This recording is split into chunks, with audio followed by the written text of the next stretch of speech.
5 music listening tips to practice your dance. Number 1, get to know the music very well. And that means listening to it intentionally.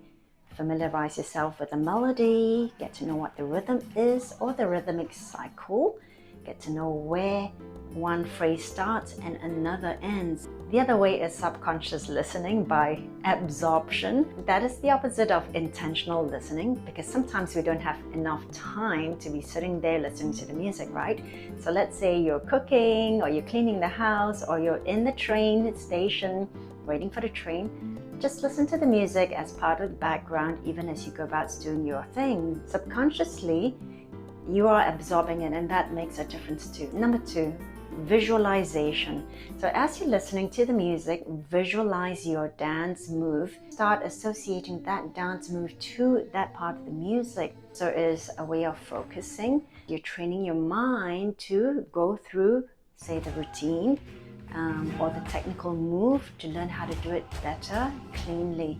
And that is a technique that you can use when you are not in the studio, because we don't always have the studio, we don't always rent the studio and pay that money to then practice. You can do it wherever you are, at home, in house, commuting.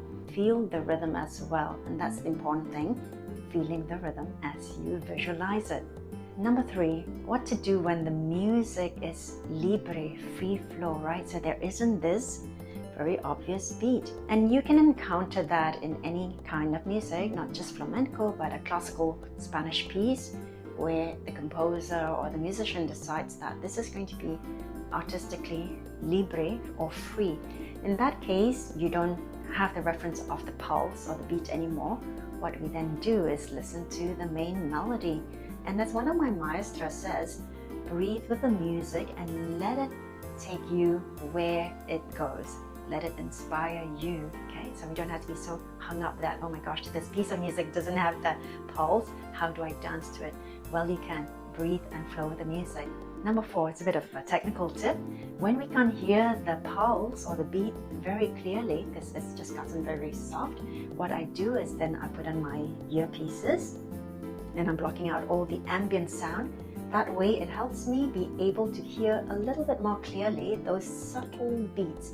Number 5, to hear different versions of the same music or the same song. Why? Because different musicians, different singers can sing the same piece differently. For example, Isaac Albéniz's Asturias. Asturias is played in many forms in terms of its pace, its dynamics, different instruments from piano to guitar to the harp. So it helps to be able to familiarize ourselves with all that. And I think that gives us security at the point when we're dancing to live music. It then trains our minds to be versatile. The same concept applies to flamenco song, flamenco cante. The same flamenco singer can sing it differently from today and tomorrow. Okay, so listening to the same letra in different versions of it, that then helps you to be versatile and very adaptable. And that's really important in flamenco. I hope these 5 listening tips will be useful for you to practice your dance. And if you have your own music listening tip, make a comment and let us know.